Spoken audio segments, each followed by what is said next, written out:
पटाखा तो नहीं छोड़ा गया, पर जो आतिशबाजी थी वो जो आप व्हाइट कलर की पुलिस की गाड़ी देख रहे हो उसके आगे कहीं जलाया गया था। और विवाद की शुरुआत इस पॉइंट से बिल्कुल जामा मस्जिद का ये जो गेट है इसके सामने से हुई थी, और बाकी जो फुटेज है उससे आपको स्पष्ट हो जाएगा कि सच्चाई क्या है।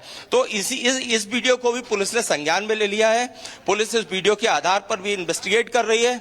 सच सामने आएगा, ये पुलिस का दावा है। और जो भी हुड़दंगई हैं, जो भी दंगा करने वाले हैं, जो भी पथराव करने वाले हैं, उनके खिलाफ सब सख्त एक्शन लिया जाएगा, ऐसा पुलिस का दावा है। बिल्कुल सत्य विजय, और आपने वो एक्सक्लूसिव तस्वीरें दिखाई है उसमें साफ तौर पे नजर आ रहा है, जैसा आज शिकायतकर्ता ने भी इस बात का जिक्र किया था रिपब्लिक के कैमरे पर आपसे बात करते हुए, कि ये सब कुछ प्री प्लान था। एक जो शख्स है जिसको हम दिखा रहे हैं वो कैसे भीड़ को अंदर से बुला रहा है, कुछ लोगों को कह रहा है बाहर आ जाइए, ये तो सब कुछ प्लानिंग का हिस्सा है। जो वीडियो हम दिखा रहे हैं एक्सक्लूसिव वीडियो, उसमें नजर आता है। हाँ जी हाँ, बिल्कुल। देखिए, वही हमने समझाने की कोशिश की है, वही पर्दाफाश कर सकते हैं कि रिपब्लिक मीडिया नेटवर्क कर रहा है कि जब चैंपियन ट्रॉफी जिस दिन इंडिया जीतती है पूरे देश में जश्न मनाया जाता है, उसके बाद महू में भी जश्न मनाया जाता है। यहाँ पर कुछ युवा जो है जुलूस निकालते हैं जिसे विजय जुलूस कहा जाता है। उसके बाद इसी स्पॉट पर वीडियो में भी हम जैसा दिखा रहे हैं कि देखिए जामा मस्जिद है, मुख्य द्वार है जामा मस्जिद का। अभी यहाँ पर सन्नाटा है क्योंकि पुलिस की प्राथमिकता है कि किसी भी तरह से अशांति ना फैले। लेकिन इस स्पॉट पर बाइकें खड़ी होती हैं। यहाँ पर देखिए, यहाँ पर मैं हूं, यहीं पे बाइक आके रुकती हैं, ट्रैफिक रहता है काफी। यहाँ पर भारत माता की जय और बाकी नारे लगाए जाते हैं। लेकिन इसी में से एक शख्स जामा मस्जिद की तरफ जाता है और वहां इशारा करता है, वहां से लोग बाहर आते हैं। शहर काजी भी ये कह रहे हैं, उन्होंने भी बोला कि दोनों तो से पथराव हुआ, लेकिन वो शख्स पहले अंदर से लोगों को बाहर बुलाने के लिए इशारा करता है, दोनों हाथ हिलाते हुए अंदर से बुलाता है। और उसके बाद क्राउड जो है अंदर से, जो नमाजी है, जो नमाज पढ़ रहे थे, वो बाहर आते हैं। और जुलूस जहां पर था, इस जगह पर जुलूस इकट्ठा था, यहाँ पर दोनों तरफ से वाद विवाद होता है, हंगामा होता है। एक साजिश के वो जो तार हैं वो उस वीडियो में साफ तौर पे नजर आ रहे हैं सत्य विजय, जो लगातार हम दिखा रहे हैं कि कैसे ये तमाम प्लानिंग थी। ये जो तस्वीरें सामने आई है ये हैरान करती हैं। सोचिए, भारत की जीत के साथ लोग कैसे जश्न मना रहे थे और वो विजय जुलूस निकाल रहे थे, लेकिन कैसे पहले से घात लगाए बैठे वो कट्टरपंथी साजिश रच रहे थे। एक एक सबूत आज खुल करके सामने आ गया। एक रिपोर्ट दिखाते हैं।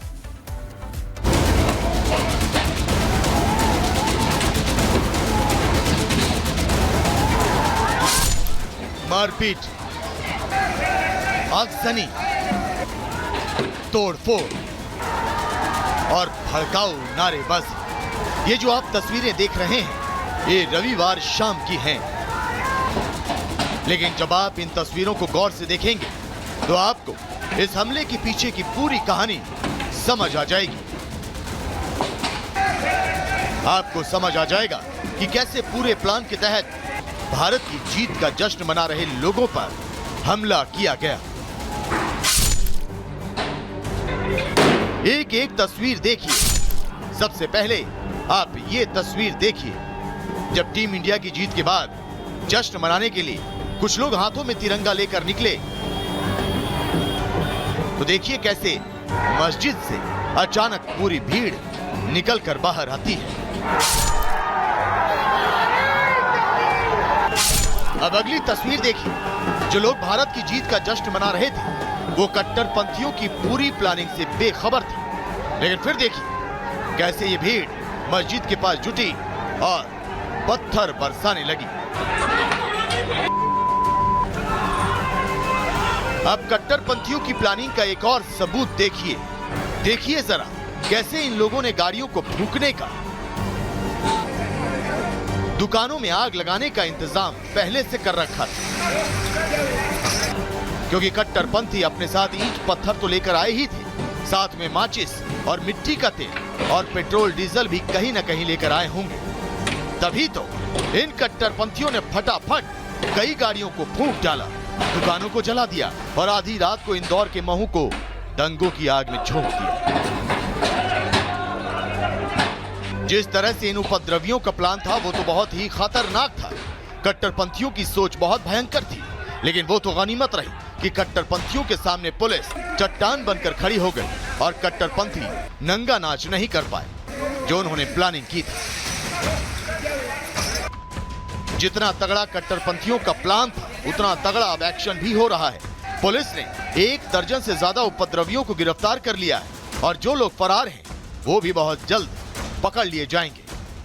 पुलिस अभिरक्षा में लगभग 12-13 लोग हैं और उनके खिलाफ कार्रवाई की गई है और साथ में और भी अभी हमारी कार्रवाइयां लगातार जी। सीसीटीवी फुटेज में जो भी व्यक्ति उपद्रवी नजर आएंगे और पहचान जिनकी होगी उनके खिलाफ कार्रवाई होती जाएगी। 2 समुदायों के बीच टकराव हुआ, लेकिन सवाल इस बात पर खड़े हो रहे हैं कि आखिर कट्टरपंथियों ने टीम इंडिया की जीत पर यह हमला क्यों किया? क्या कट्टरपंथी भारत की जीत से खुश नहीं थे? वजह चाहे जो कुछ भी रही हो, लेकिन एक बात तो तय है कि जिसने भी भारत की जीत पर इंदौर में नफरत की आग लगाई, उन सभी के खिलाफ अब रासुका लगने जा रहा है।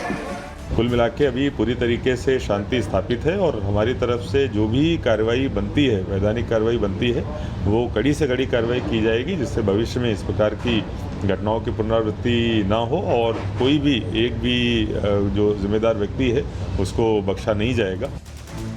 महू में हुई हिंसा के कई घंटे बीत चुके हैं, लेकिन लोगों में डर का माहौल अभी तक बना हुआ है। हिंसा वाली जगह पर जिन लोगों के मकान और दुकान हैं, वो तो और ज्यादा घबराए हुए हैं। तो वहीं इस हिंसा के बाद इंदौर के हिंदू संगठन भी गुस्से में हैं और दोषियों के खिलाफ सख्त कार्रवाई की मांग कर रहे हैं। Bureau report, Republic Bharat. तो वहीं महू हिंसा मामले में अब तक 8 एफआईआर दर्ज हो चुकी है। महू के एसपी ने रिपब्लिक भारत से बातचीत की है, क्या कुछ कहा है आपको सुनवाते हैं। महू हिंसा में अब तक क्या अपडेट है? एसपी महू हितिका बासल जी हमारे साथ हैं, आईपीएस हैं मैम। बात करते हैं, पूरा अपडेट लेते हैं कि पुलिस किस तरह से आरोपियों की धरपकड़ कर रही है, क्योंकि पहली प्राथमिकता पुलिस की थी लोगों को शांत करना, हिंसा रोकना, शांति व्यवस्था बनाना, और उसके बाद अब पुलिस एक्शन मोड में।